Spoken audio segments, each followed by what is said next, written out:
erega urubanza ni ibimenyetso ntabwo ari umubare w'abavoka cyangwa ari mu bisanzwe inyandiko yavuye ku mwanditsi w'irangamimerere iba ari ikimenyetso kidashidikanywaho ariko niyo gishidikanywaho ukiregera urukiko ukagaragaza inenge zacyo zifite urukiko rugafata icyemezo ruti koko iki kintu ntabwo ari cyo cyangwa sicyo ibyo rwose niba ndimbati atacyemera cyangwa ukiburanisha undi agihakana yakiregera urukiko icyo kimenyetso none rukazagaragaza ukuri kwacyo agatanga ibimenyetso impamvu agihakana ariko ubundi ntabwo gihibwaho impaka nta kintu wenda metre mukiri aho ngaho n'ubundi ku itangazamakuru hari ibyo Ndimbati yireguye avuga ko yatswe ruswa ya miliyoni 2 n'umunyamakuru kugira ngo adasohora ikiganiro. Ibyo byo Sabe nk'umunyamakuru wa Isimbi byamugiraho ize ngaruka. Ingingo ya 4 ibivuga muri aya magambo gusaba kwakira cyangwa gutanga indonke umuntu wese usaba utanga wakira mu buryo bwari bwo bwose indonke yari yo yose kuri we cyangwa ku wundi muntu cyangwa wemera amasezerano yabyo kugira ngo akore cyangwa adakora ikiri mu nshingano ze cyangwa yifashishije imirimo ye kugira ngo gikorwe cyangwa kidakorwa abakozi icyaha. Yego. Iyo bihamijwe n'urukiko ahanishwa igifungo kirenze imyaka 5 ariko kitarenze imyaka 7 n'ihazabu y'amafaranga y'u Rwanda yikubye inshuro kuva kuri 3 kugeza kuri 5 z'agaciro k'indonke yatse cyangwa yakiriye. No kuvuga ngo mu gihe byagaragara ko ari ibimenyetso bishinja Sabe nawe ashobora gufungwa. Yafungwa kuko hakozwe nkete bikagaragara ko yamubishiye abanyamakuru mufite runini mufashe ariko ari cyo nenga. Right, JALAS official TV ndabasuhuje nizere ko mumeze neza cyane abadukurikira umunsi ku munsi nizere ko muri amahoro. Uyu munsi uko muri kubibona kuri kamera zacu twazanye umusaza mu myaka nkuko muri kumubona ariko ni n'umusaza mu kazi ke kuko afite uburambe runaka. Ni Maître Rugemintwaza Jean-Marie Vianney. Rugemintwaza Jean-Marie Vianney.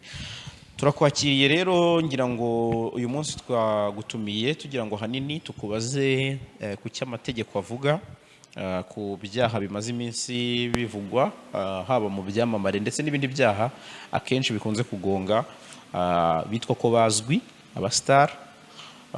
Ndahera cyane by'umwihariko kuri case n'ubundi imaze iminsi mu itangazamakuru ariko no mu butabera ni case y'uwitwa Uwihoreye Bosco uzwi nka Ndimbati. Ariko iyo ni case n'ubundi ishamikira ku zindi case cyangwa se ku bindi birego byagiye bibaho bikanahurira n'abastar. Abastar bibakunze kugwa muri uwo mutego wo gusambanya abana cyangwa se ikintu kijyanye na viol. Hari abibaza bati se Ndimbati hari amahirwe yuko ashobora kuba yaba umwere yaba ari ayahe? Ese Ndimbati ibihano bishobora kumugiraho ni ibihe mu gihe yaba atabaye umwere? Ese ni ibibazo byinshi cyane rero ariko bishingira ku mategeko. Niba umuntu avuze ni reka tubatumire nk'inararibonye nka Maître mugira ibyo musesengura wenda kuri iyo ishu. So ndabakiriye. Murakoze.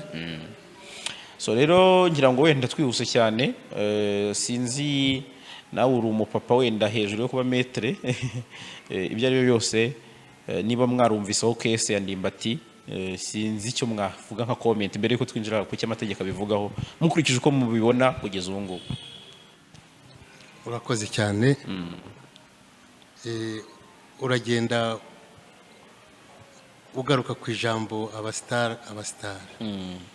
Undi abastar cyuko numva bagombye kuba bameze ntabwo ari abakora ibyaha ahubwo bagombye kuba atari abakora ibyaha. Abumbwira rero ndumva ari abanyabyaha ntabwo ari abastar. Umustar ni umuntu w'inyenyeri umurikira abandi bagakurikiriza imigenzeze myiza n'ibikorwa byiza yakora abandi bayibona bakashaka kuba akababera urumuri. Aho rero si ubwo baba urumuri mu byaha. Nyine akenshi urumva nicyo kintu nyine gikunze kubaho abibyamamare cyangwa abazwi ibibabayeho bikamenyekana kurusha iby'abandi, ariko usanga ibintu bijyanye n'ibibazo ntawe bitageraho. Sawa, byaba byiza tuganiriye ku byaha nuko byakozwe n'igihe byakorewe, none uwo byaba bireba wese, ariko uwo bireba no munyabyaha ntabwo bireba umusitari. Nibyo. Hanyuma wenda ku kijyanye n'icyaha kijyanye na viol cyangwa se gusambanya umwana, ubundi mbere na mbere aho ngaho kese ndi gushingiraho ni ya Ndimbati kuko ariyo yamenyekanye cyane. Tugendeye kuri iyo kese mwabibonye mute? Gusambanya umwana, ariko numa ngo yafashe umwana aramusambanya atarakura, ahakuriye ajya kubivuga ati nasambanye na Ndimbati. Ubushinjacyaha ubugenzacyaha butangira akazi kabwo mushyirikiriza ubushinjacyaha. Ubu ngubu rero akaba ari mu rukiko akurikiranyeho icyaha cyo gusambanya umwana. Icyo cyaha cyo gusambanya umwana rero giteganywa n'amategeko y'u Rwanda, kandi ni na byiza kuko ubu ngubu mbere ntabwo bavugaga ubusambanyi gusa, ariko bashyizeho umwana kugira ngo umwana w'umukobwa w'u Rwanda azakure nta bibazo yahuye nk'ibyo ngibyo. Ubwo rero noneho bagashyiraho n'amategeko amurengera. Kuba rero Ndimbati yarasambanije umwana, ndumva twabireba mu itegeko tukareba iki ngingo yenda y'134 gusubiza haruguru biteganya, noneho kumva gusambanya umwana icyo ari cyo, uko umushingamategeko yabiteganije, ukareba n'ibihano bibihana, noneho ukamenya neza kaya Ndimbati, ukamenya neza urutegereje Ndimbati. Ingingo iravuga ngo gusambanya umwana, umuntu wese ukorera ku mwana kimwe mu bikorwa bishingiye ku gitsina bikurikira abakoze icyaha. Ahubwo urabyumvise, ni ibikorwa bikurikira. Gushyira igitsina mu gitsina, ku kibuno cyangwa mu kanwa k'umwana, icyo ni igikorwa kimwe. Igikorwa cya kabiri ni ugushyira urugingo urwo ari rwo rwose rw'umubiri w'umuntu mu gitsina cyangwa mu kibuno cy'umwana. Igikorwa cya gatatu, gukora ikindi cyose ku mubiri w'umwana hagamijwe ishimisha mubiri. Iyo abihamijwe n'urukiko ahanishwa igifungo kitari munsi y'imyaka 20 ariko kitarenze imyaka 25. Iyo gusambanya umwana byakorewe ku mwana uri munsi y'imyaka 14, igihano kiba igifungo cya burundu kidashobora kugabanywa kubera impamvu nyoroshyacyaha. Iyo gusambanya umwana ufite cyangwa urengeje imyaka 14 byamuteye indwara idakira cyangwa ubumuga, igihano kiba igifungo cya burundu. Iyo gusambanya umwana byakurikiwe no kubana nk'umugabo n'umugore, igihano kiba igifungo cya burundu kidashobora kugabanywa kubera impamvu nyoroshyacyaha. Iyo icyaha cyo gusambanya umwana cyakozwe hagati y'abana bafite nibura abana ubwabo hagati yabo nibura bafite imyaka 14, nta kiboko cyangwa ibikangisho byakoreshejwe, nta gihano gitangwa. Icyakora iyo umwana ufite imyaka 14 ariko utarageza ku myaka 18 asambanije umwana uri munsi y'imyaka 14, ahanwa hakurikijwe ibiteganywa mu ngingo ya 54 y'iri tegeko. So tubonye iki tegeko rivuga, ngira ngo kirumvikana kandi kirasobanutse. Ahubwo wenda mumaze gusobanura iki tegeko rivuga kugeza ubu ngubu, tukiri kuri iyo kese ya Ndimbati, hari aho bivugwa ko NDIMBATI ahakana igihe baryamaniye. Ese ubundi mu biremewe ko umuntu ashobora kuvuga ati nge twahuye kuri Noheli undi akavuga ku bunani uwo mwaka urumvikana cyangwa ubundi babara umwaka wose wuzuye mu mategeko mubara gute imyaka? Ubara igihe icyaha cyabereye itariki n'umunsi ukavuga uti kanaka ari aha n'aha itariki iyi n'iyi yakoze ibikorwa iki n'iki kinyuranijemo n'amategeko, yakoze icyaha iki n'iki. Ubwo ni gutangira usobanura uburyo umuntu yakoze icyaha. Noneho rero kuvuga uko umwaka warwa bahera cya gihe icyaha cyakorewe bakazageza ku itariki bihuje y'umwaka bakabara umwaka. Ni ukuvuga ngo mu butabera cyangwa se mu mategeko mwebwe uko mubibara ntabwo umuntu umwaka we ugizwe n'iminsi 365. Ni ukuvuga ngo umunsi yagiriyeho anniversaire egare ko imyaka yuzuye. Ntabwo ari mu butabera bari tariki yavukiyeho ubare niyo iriho uwo munsi uzareba uzavuga utafite imyaka 17 n'amezi aya n'aya cyangwa n'iminsi n'iyi ufate kugeza imyaka 17 yuzuye neza igaragara muri etat civil, niho icyo gihe wavuga uti yakoze icyaha yujuje imyaka. Naho mu butabera so babara imyaka bate. Yego, ngira ngo icyo kirumvikana. So kugira abavoka batatu kwa NDIMBATI bizamufasha iki cyihariye gira utuko yaba afite umwavoka umwe, kuko hari n'abari kuvuga bati barabagiye kumurya amafaranga n'ubundi azafungwa. Sinzi niba hari undi mwihariko wo kuba umuntu afite abavoka benshi mu rubanza. Noza umwavoka se amariki agira inama umukiriya we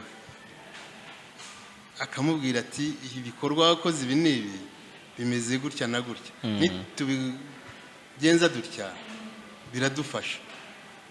Ubu ni umwe yenda iyo babaye benshi rero baguha inama, uba ufite inama ihagije yo kuba wabwira umucamanza n'igihe ugomba kwemera icyaha bakubwira batuzemera icyaha hanyuma batugabanyirize. Ariko bareba ibimenyetso ukurega ubushinjacyaha bufite, noneho bamara kureba ibimenyetso ubushinjacyaha bufite bakareba n'uburyo nawe wakwiregura ugaragaza yuko ibyo bintu utabikoze. Kugira abavoka benshi birimo avantage kurusha desavantage cyane. Kuko abavoka benshi baguha inama, iyo umwe aguhaye inama n'undi akaguha indi uba ufite inama ihagije yo ku buryo bwo kwivana mu kibazo. None ko hari abavuga ko ari ukwigiza nkana, ari amabura kindi kuzana abavoka batatu n'ubundi ntacyo bishobora guhindura ku rubanza. Erega urubanza ni ibimenyetso, ntabwo ari umubare w'abavoka cyangwa ari iyo hari ibimenyetso biguhamya icyaha ugomba kucyemera, noneho ugasaba imbabazi kuko amategeko arabiteganya. Iyo nta bimenyetso bihari ahubwo bakubeshyera, wowe ugomba kugaragaza uburyo ki bakubeshyera. Ariko nk'ubwo iyo myiregurire ya NDIMBATI ku bwanjye nuko sindi umucamanza guhakana icyaha avuga ngo 18 ntiyuzuye. Gerageza 18 iruzuye kuba kwinjira mu mwaka wa 2020 ntibihagije, ahubwo yagombye kuvuga ati yavutse itariki iyi n'iyi tubikora itariki iyi n'iyi yujuje imyaka 18. Icyo gihe rero cya kimenyetso cyo kwita umwana cyaha cyo kuba yarasambanije umwana gihita kivaho, akaba yarahuye noneho n'umuntu mukuru. Ibyo rero urumva ni ibintu by'ibimenyetso biba biri aho, nta kimwavoka yabihinduraho, nta n'icyo NDIMBATI yabihinduraho. Etat civile niyo izakoreshwa, kandi ubushinjacyaha nabwo buzabaza abandi bantu buzabaza muri etat civile igihe umwana yavukiye neza.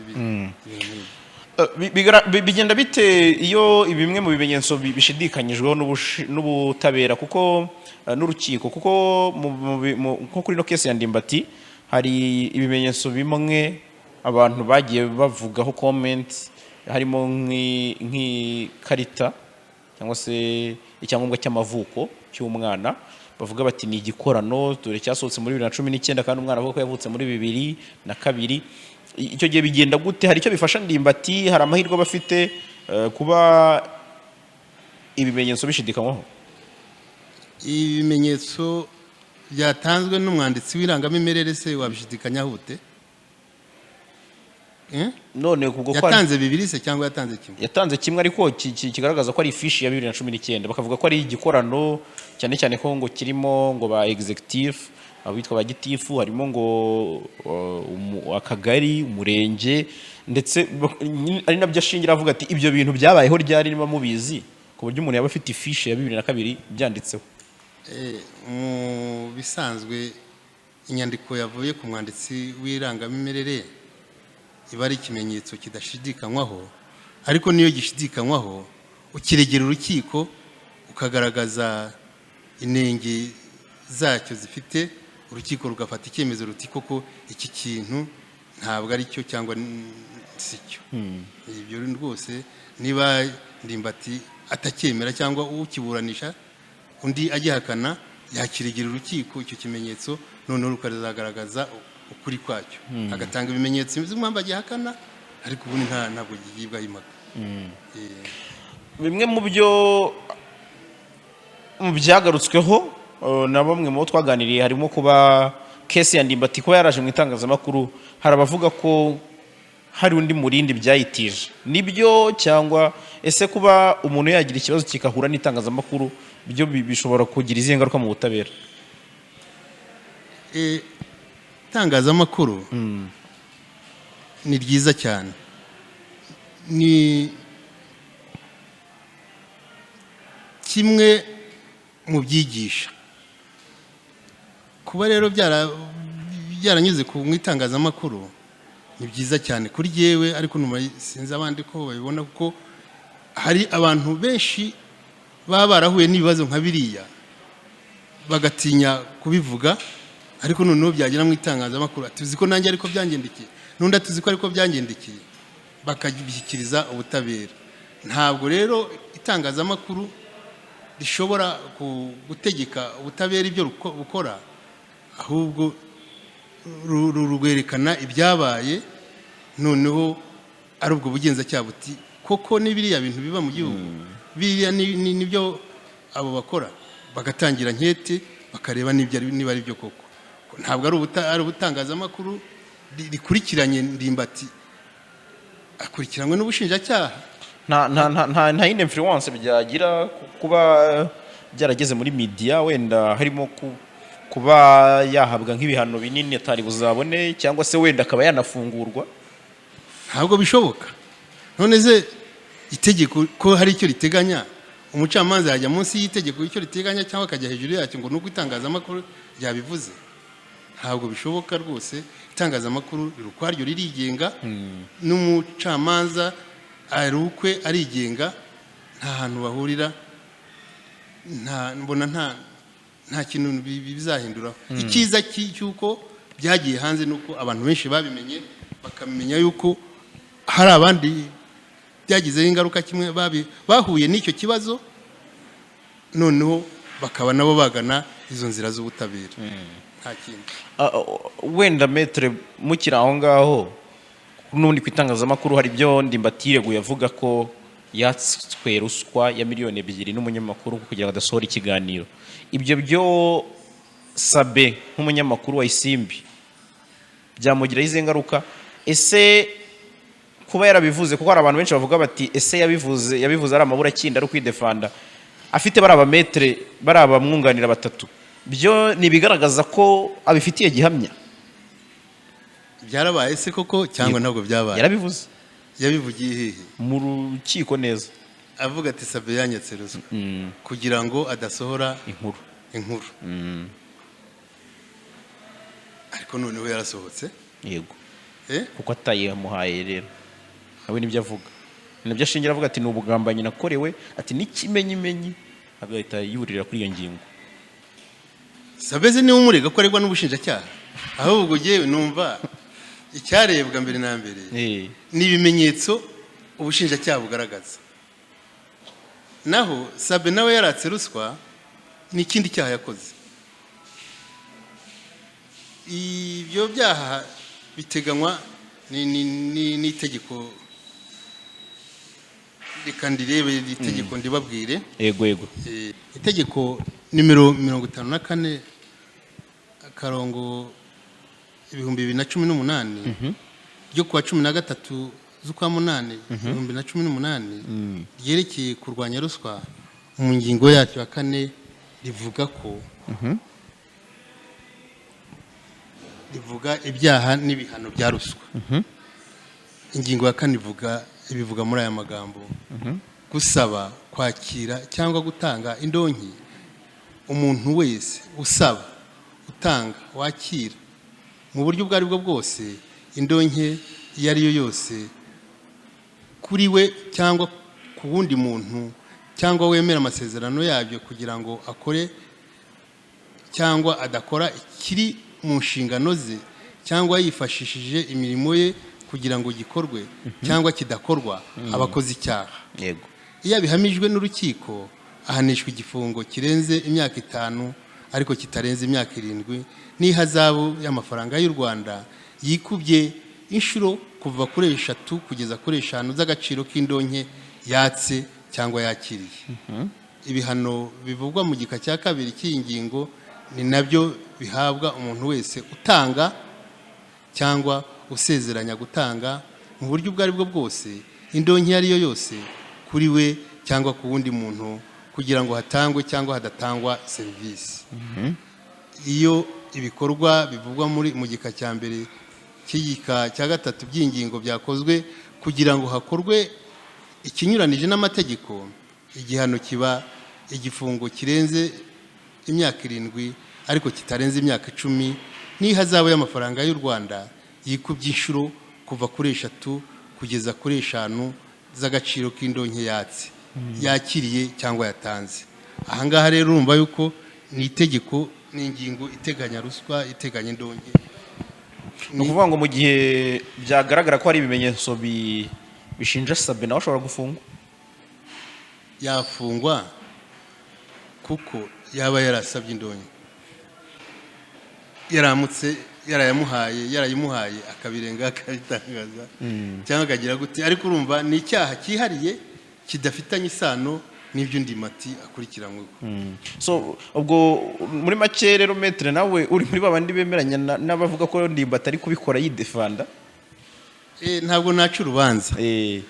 Ntabwo naca urubanza, ahubwo icyo navuga nuko ubushinjacyaha bwakurikirana koko bukamenya, ubugenzacyaha bukamenya niba ibyo bintu byarabaye, yenda babikoze bakaba ariko se NDIMBATI koko yarayatanze cyangwa ntayo yatanze. Oya, avuga ko yayasabwe, akavuga ko ntayafite, bikarangira Sabe nyine ari kwikiganiro kuko nyine atari yayamuhaye.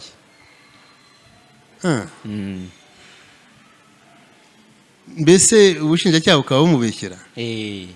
Mbese akavuga ko ari uburyo bw'akagambane yakorewe kugira ngo ashyirweho icyasha. Ahubwo hari n'ubundi buryo bworoshye bwo kumenya niba koko adashyirwaho icyasha. Hari ikoranabuhanga ryaje, hari ADN zaje, ko numvise ngo babyaranye n'uwo mukobwa.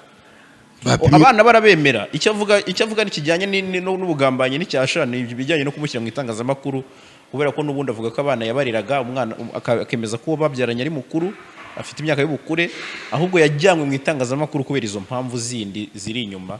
Ari nazo icyo atemera nuko yamufasha akiri umwana. Icyo atemera nuko yamufasha ari umwana, akaba atanemera ko cyangwa se akaba anashimangira ko ibyo yakorewe byose byari bishingiye ku bugambanyi bushingiye kuri izo ndonke.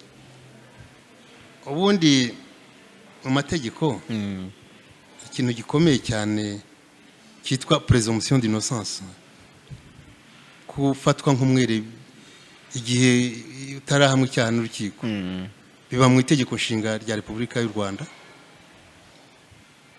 kandi itegeko shingiro niryo rihatsa yandi. Umuntu aba ari umwere.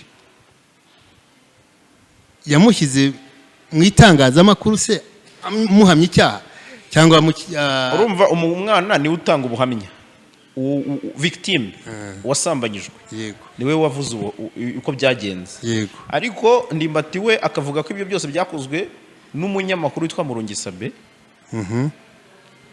ubwo yamwakaga miliyoni 2 akamubwira ko ntaza afite agahitamo gusohora ikiganiro kugira ngo amushyireho icyo cyasha. Ikiganiro se yasohoye yavugaga ko Ndimbati yasambanije uwo mwana cyangwa iki kiganiro kimeze gite? Nyine nicyo cy'uwo mwana, nyine uwo mwana yakoze yashyizeho ikiganiro cy'umwana uwo mwana uwo uvuga warenganye. Yego, umwana akavuga ati narenganye mu buryo n'ubu. Umunyamakuru akamubaza ati ese byagenze bite? Yego, none se urumva umunyamakuru atari mu kazi ke kubwo gutana amakuru? Cya kirimo ikibi nuko umunyamakuru yavuga ngo Ndimbati yakoze ibyaha ibi nibi atari yaburana, naho gutara amakuru ukagenda ukabaza uyu akakubwira nuri akakubwira warangiza nawe ukabimenyesha abandi. Ngiye kubwanjye numva nta cyaha kiri. Urumva iki kijanye n'ubugambanyi? Ubugambanyi buheze uboza wishe umuntu nibabivuga ugenda uvuga ngo bakugambaniye. Ni ikibazo ababyita dénonciation. Uba uvuze umunyacyaha weretse ubutabera umunyacyaha, nta bugambanyi burimo. Mu gihe byaba bigaragaye ko Ndimbati yabeshyeye Sabe, ni iki kindi gishobora kuba kuri Ndimbati cyangwa ni iki Sabe cyamubaho? Ni iki Sabe yakora?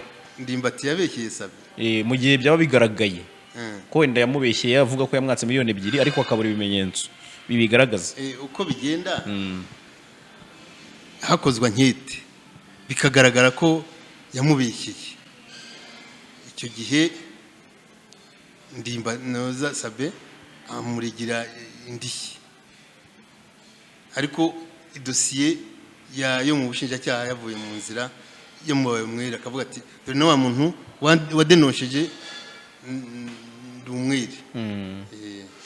Ariko bitari kuri iki cyaha cyo gusambanya umwana, kuko gusambanya umwana n'umwana wabyivugiye, ntabwo ari Sabe wabivuze. Sabe yabajije umwana ateze bite mu makuru yawe, ndatirika mfite ibibazo by'uko nasambanyije. Urumva ni mu rwego rwo gutara amakuru, ntabwo ari mu rwego rw'ibyaha.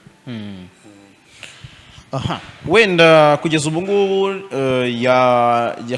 cyangwa se yafunzwe iminsi 30 y'agateganyo, ariko mu byo umunyamategeko yatangaje harimo ko bashobora kujurira umwanzuro w'urukiko muri ino periode. Naye mahirwe abashoboka nka metre wenda mwatubwira, mu gihe umuntu ari kuburana ahakana, akenshi tubona ko iyo minsi 30 arayikatirwa, ariko cyangwa se arayifungwa. Ne kubyita gukatira kuko umuntu bamukatira icyaha cyamuhamye. Mu gihe baba bateye iyo ntambwe yo kujurira, amahirwe arimo nayahe? Amahirwe ahari nuko burya umucamanza aca urubanza akurikije ibimenyetso. Hariya nta nubwo hari ibimenyetso birebwa, harebwa icyo bita impamvu zikomeye zatuma umuntu afungwa. Urabizi neza abantu ntabwo bahuje imyumvire. Umucamanza wa mbere ashobora kumva ari impamvu zikomeye wowe ubona atarizo, wajya ku mucamanza wa kabiri ukamubwira uti impamvu zikomeye ntabwo arizo wa mbere yari ibeshye, ukagaragaza uburyo za mpamvu bashingiyeho zidakomeye. Icyo gihe urumva rero uba ufite amahirwe yo kuba wa kabiri yagufungura. nka fete kugira ngo wiyambaze inzego z'ubutabera we kurengana. Kuko ntuzarenganira kwa mbere ngo n'uwa kabiri akurenganye, mbese ntabwo bishoboka. Uburwayi ya mategeko yacu aho umuntu uburenganzira bwo kwiregura cyangwa kurega mu nkiko ukabona ubutabera buboneye. Uburwayi bushobora kuba impamvu ikomeye ishobora gutuma suspect ukurikiranyweho icyaha ashobora kuba yakurikiranwa ari hanze. Hari uburwayi buri special bushobora kubaho? uburwayi se kuko urumva no mu by'umunyamategeko yavuze yaravuze ati namuheruka arwaye ndajya kujya kumureba. yararwaye se iki Ejo nabonye ibitangazamakuru byandika ko yari malariya ariko menya yorohewe ariko nagira ngo nkimenye niba n'ubundi icyo cyo gishobora ku wari wasura gereza zacu. Yego. Ntabwo se wabonyemo abaganga babayo. Ntabwo indwara ari impamvu yuko abantu bagufungura ariko biterwa n'umucamanza. Nubwo umucamanza sensibilité ze uko abyumva ariko ubundi kurwara rwose ntabwo ari impamvu yatuma bagufungura. Kirika hari wanduza abandi iyo ndwara ufite igakwirakwira mu bandi banyuru ari nabo bakwizora bakagushyira urundi ruhande. Kurwara hariya muri gereza zarwara abantu bangaye ni benshi niba barabafunguye uzi yose kurwara ari inoze ari impamvu wenda metre ndi kugira ngo tubihine wenda nubwo turi kubisanisha na case ya Ndimbati muraza kutubwira wenda bigendeye n'ubundi no ku makese namwe mwagiye mufesenga. Hari ubwo umuntu ashobora kuba ari kuri case ya viol agataha. Umuntu ashobora kuba ari kuri case nyine urumva hari amahirwe ahari ko umuntu ashobora gutaha ari kuri ira case. Inshuro nyinshi cyane barataha iyo bakubekeye se ukagaragaza uburyo abantu bakubekera urukiko ntirukugira umwere. Tabazi benshi bagiye bababere kiriya cyaha bakigishyira mu mategeko hana cyo gufata abana cyo gusambanya abana. Harimo abantu bagiye bakora amafuti bagafata nk'urusenda bagasiga ku gitsina cy'umwana agatukura cyane bakajya kurega bati kanaka yamufashije. Ibyo rero umugenzacyaha yayonaga yahitaga arakara muri gereza ujugujugu. Ariko nyuma bakurikirana neza bagasanga yenda uwo munsi wari wiriwe i Rwamagana utari i Kigali byagenze bite bakakurekura ugataha. Byagiye rero bibaho bakababere benshi cyane. Ubundi nakubwiye kuba kare ko ibimenyetso ari byo bigenderwaho kurusha amagambo.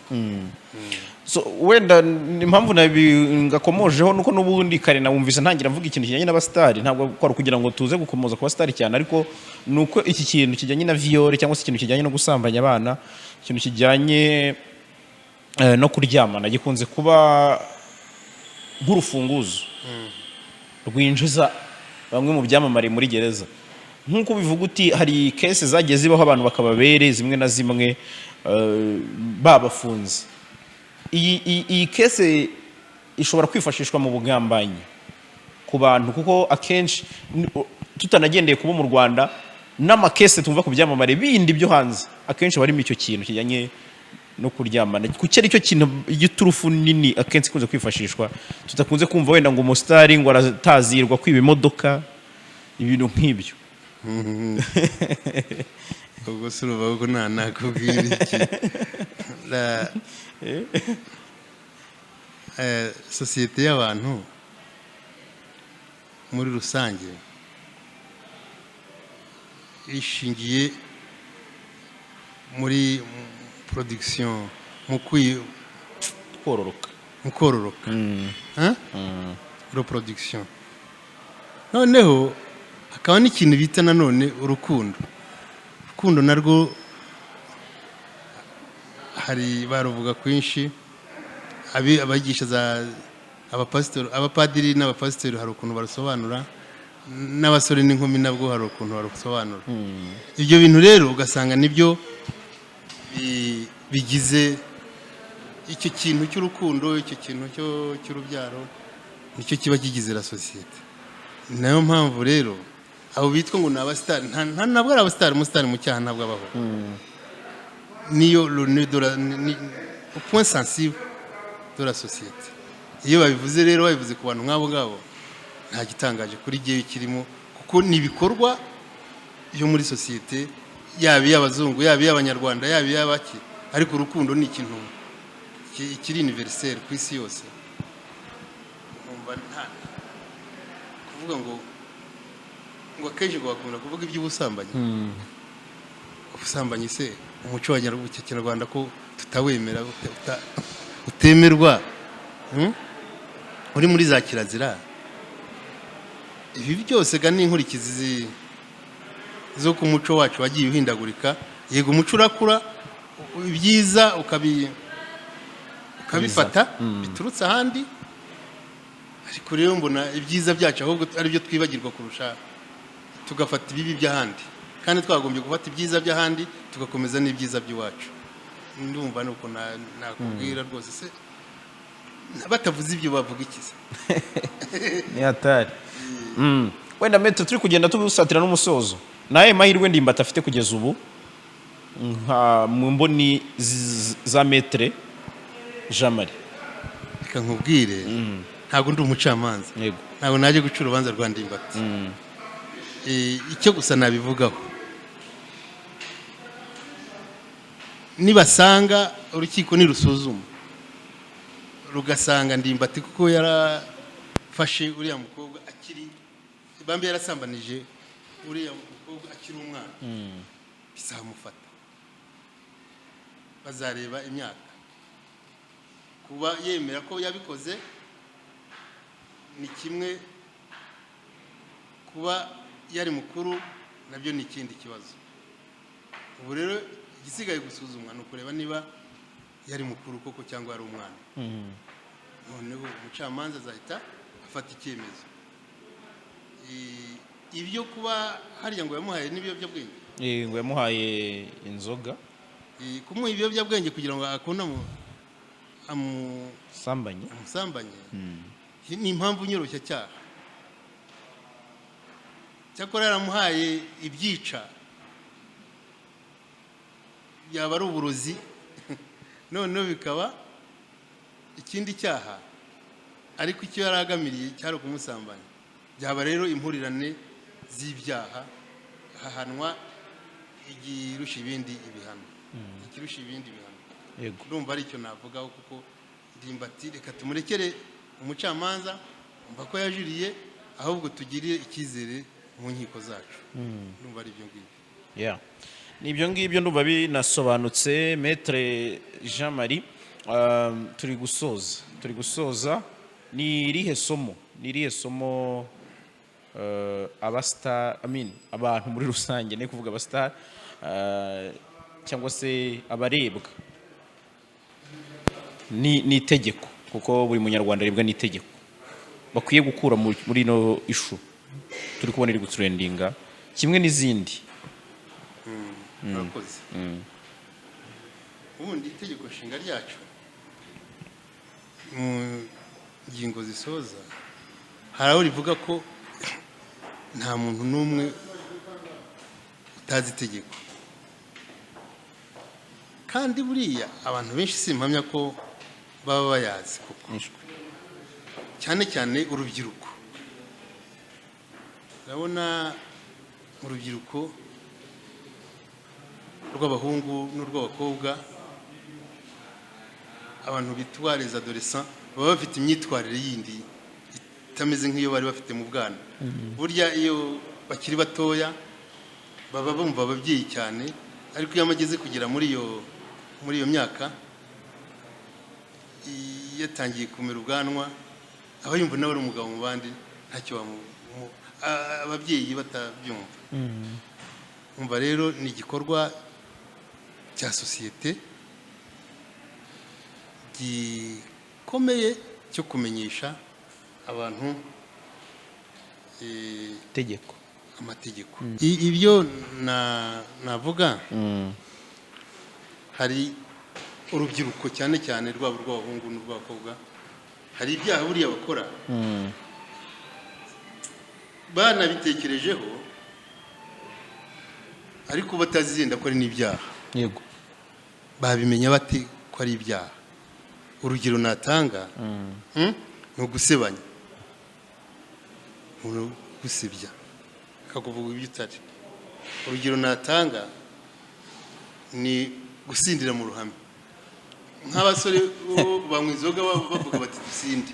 dusuhuza abantu bo mu gisimenti ntamwe inzoga avuga ati shira inyota naye ariko yamara gusinda abakoze icyaha buriya ubugenzacyaha n'ubushinjacyaha bushatse bwamufata hari biriya byo kuri byateye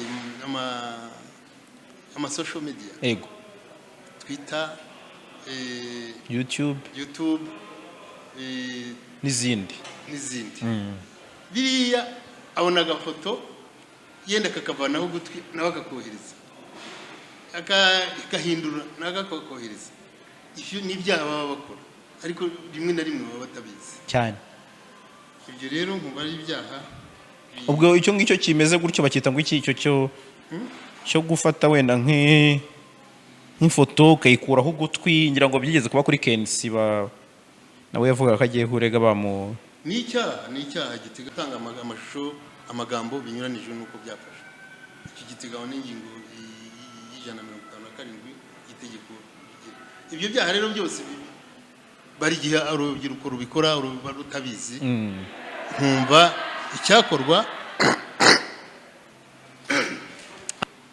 abantu bose babihagurukira bakamenyesha amategeko hari uko byiga mu ishuri hari platform zihari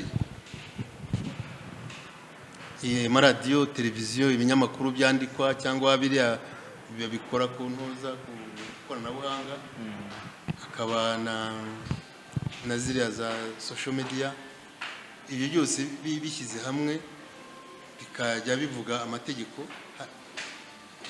n'umuntu hari kuri Twitter witwa Tok Lawyer Tik cyangwa Tok TikTok iyo umubajije iby'amategeko ahita gusubiza ubwo rero nkumva urubyiruko bakurikirana ibintu ariko rero buriya na leta icyo kintu cy'urubyiruko kitaho ariko igitekerezo gishya nakongeraho si ibyenda biriya bisanzwe bikoreshwa kugira ngo babwire urubyiruko ibintu biba bibategereje hari umwanya washyizweho ufite igihe gitoya bacyongera umwanya witwa ingando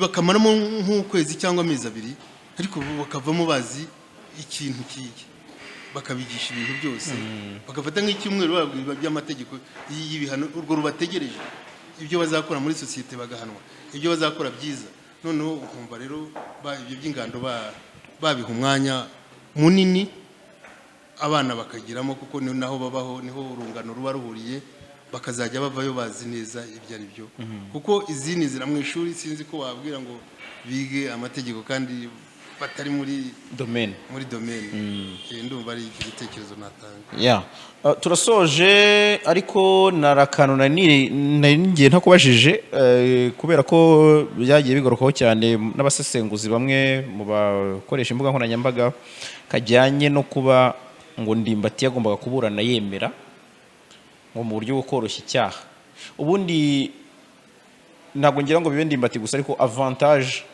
kuko akenshi kuburana wemera nanone ufite abamwavoka sinzi avantage birimo kuba waburana wemera kandi n'ubundi ufite ukunganira mbajije ariko numva nawe twabivuzeho oya urumva hari ukuburana wemera birashoboka ariko ukuki wakenera umwunganizi kandi uri kuburana wemera icyaha ni none se ingingo ibabarira urayizi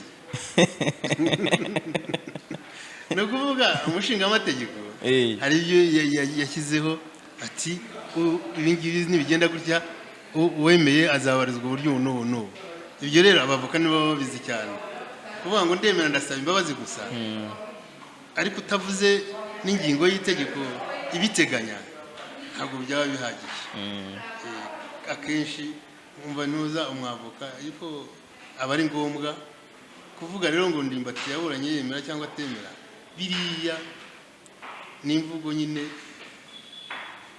sinzi ko nuko nyine ari Ndimbati yaburanye yemera cyangwa atemera niba atarabikoze kugira ngo yemere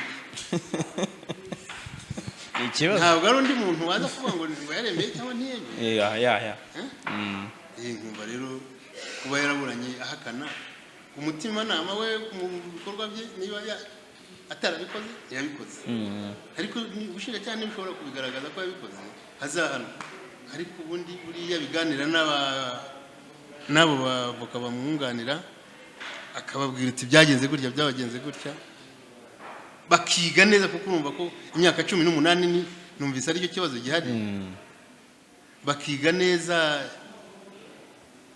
icyabaye bakareba ya myaka bashobora kumubwira bati twemere ariko niba ya myaka 18 kuko yari yarakuze ntabwo yari gupfa kwemera murakoze Metre reka tugushimire rero twagutumiye hanini tugira ngo twibande kuri iyo issue ariko nanone tugire isomo dutanga ku rubyiruko rudukurikira kubera ko nubundi ibyandimbati wenda bizagira igihe bigira umusozo cyangwa bigire igisubizo tumenya kitazahinduka ariko nanone ntibikuraho ko nkuko wabivuze urubyiruko rudukurikiye abantu bakuru bakeneye kumenya amategeko bakeneye kumenya iki itegeko rivuga ku cyaha runaka nkuko waruna bitanzemo ide uravuga uti babongerera igihe bamara mu ngando bamenye amategeko nyirizina cyane cyane ko ni nabwo umuntu abagize igihe cyo kuba umuntu mukuru so rero ibyo byose ni ibitekerezo kandi byubaka ndagushimiye sinzi niba uri umunyamategeko yigenga umuntu ashobora kugushaka kukubona cyangwa ufite cabinet ubarizwamo sinzi niba ariko mu byita ubwo wenda nibwo buryo wenda twasorezaho uduha contact niba bishoboka cyangwa usitanga contact telefone zanjye urazifite cabinet ngoreramo ni cabinet Rukangiraho Chambers niho nshakirwa nkumva rero nanjye mbashimiye gusa abanyamakuru mufite runini mufashe ariko ari cyo nenga mu magambo mukoresha ijambo star ifite icyo risobanura umustar uriya ni wa mwana wakoze televiziyo ya mbere y'abandi akayerekana ntabwo ari uwasambanye murakoze